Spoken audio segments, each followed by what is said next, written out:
본문 말씀을 통해서 인본주의의 위험성이라는 제목으로 하나님의 말씀을 증거하겠습니다.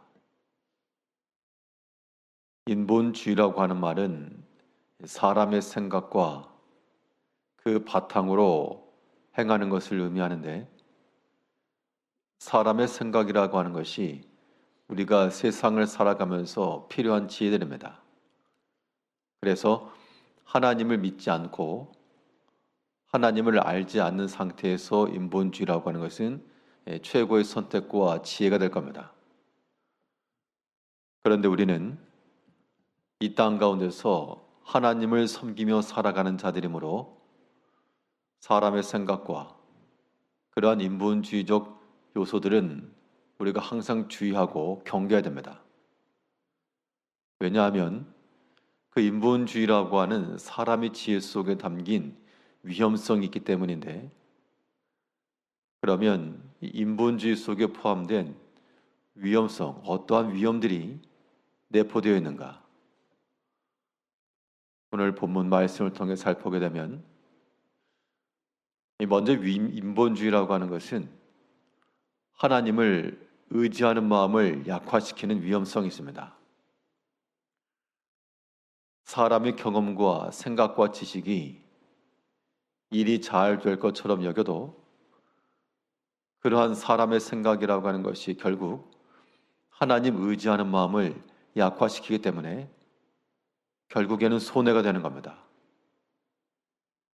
지혜롭게 행하였으나 그것이 악화되는 그런 결말을 초래하기 때문에 우리가 인본주의적 생각들을 항상 경계해야겠다 라고 하는 것인데요. 오늘 본문의 내용은 히스기야가 병들어 죽게 되었을 때 하나님 앞에 간절함을 가지고 눈물로 기도하여 하나님께서 15년의 연수를 더해 주었습니다.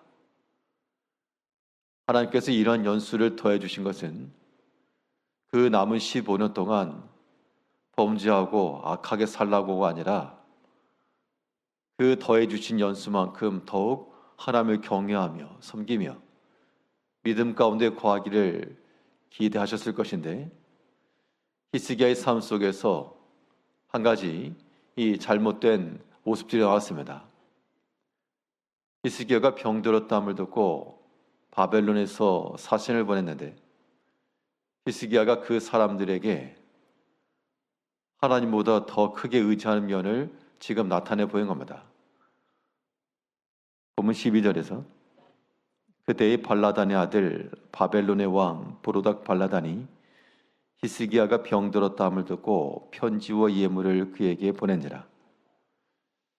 다른 적국에서 병들었다함을 듣고 예물을 보냈다는 것은 그만큼 히스기야 때에 그 국력적 측면이 약하지 않았고 강성했음을 보여줍니다.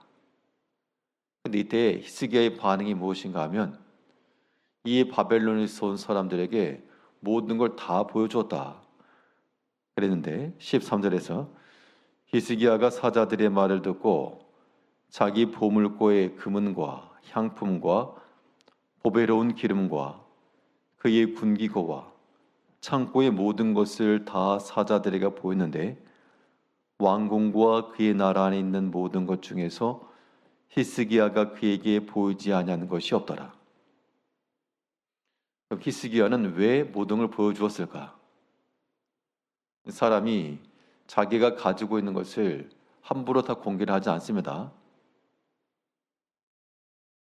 도리어 그 모든 것들을 좀 감추고 숨겨두고 보이지 않는 것이 일반적이고, 지금 이 히스기야는 외국에서 온 사절에게 혹시라도 모를 일이기 때문에 이 모든 것을 공개하는 것, 어떻게 보면 이례적이 못한 것인데 왜 그럼 다 공개했을까?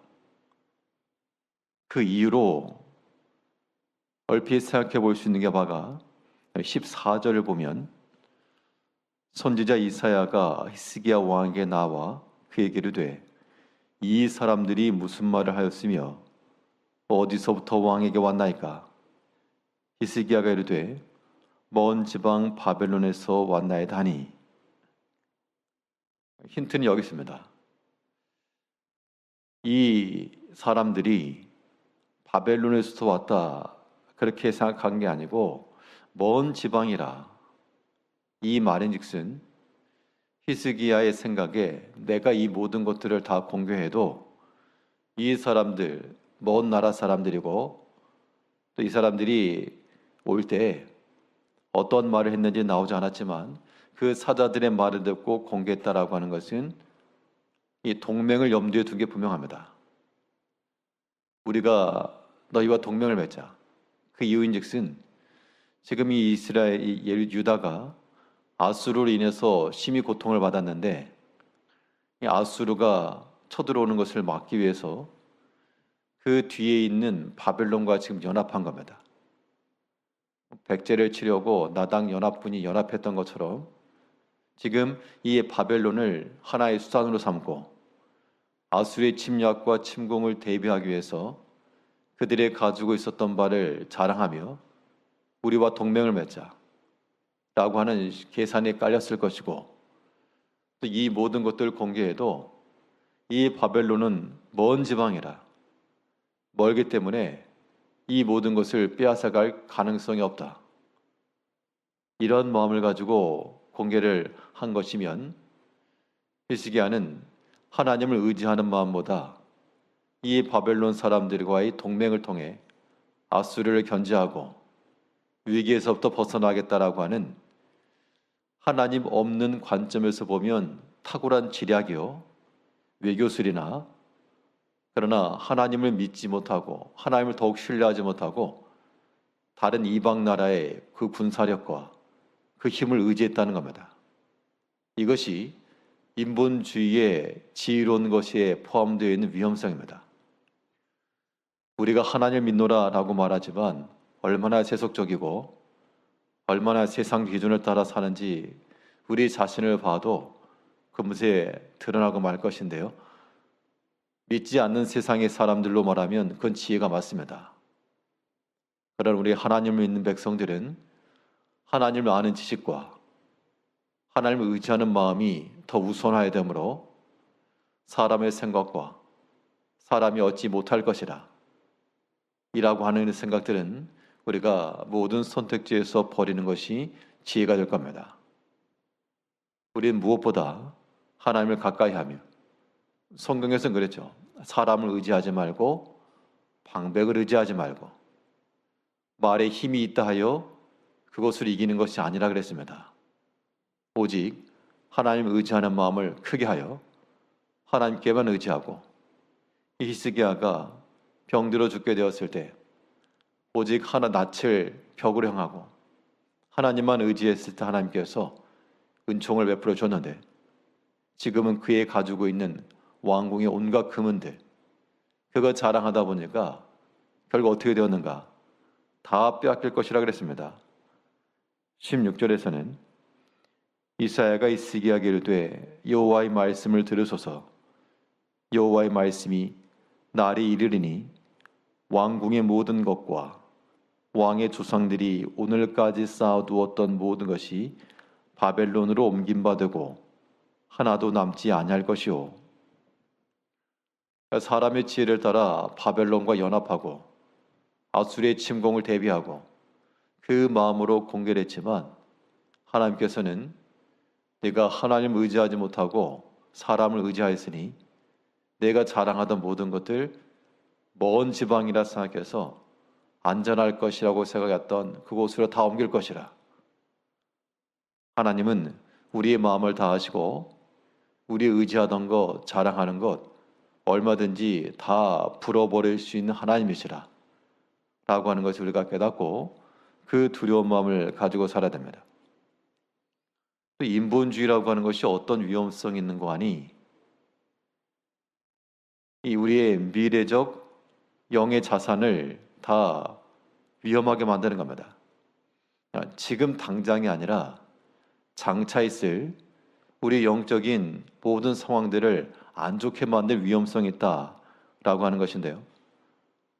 17절에 보는 것처럼 이 모든 것 다 옮겨갈 것이라 그랬고 18절에서는 또 왕의 몸에서 날 아들 중에 사로잡혀 바벨론 왕궁의 환관이 되리라 하셨다 하나이다. 그 자랑하였던 것들이 다 옮김바 되고 그의 아들들이 황궁이 되고, 그런데 히스기야가 뭐라 그랬는가 하면 아울 선 하나님의 하신 일이 선하다. 내가 사는 날 동안에 태평과 진실이 있으면 선하다. 그 당시로서는 화평이 있었으나 그 이후 세대에 그러한 심판이 있었다. 우리가 하나 앞에서 하나님을 온전히 의지하지 못하고 사람 의지하고 나가면 이것이 우리 미래의 영적인 상황들을 위태롭게 만드는 겁니다.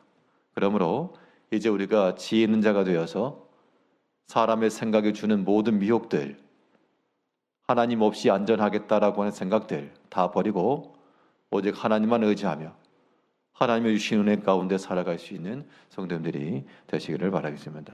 기도하겠습니다.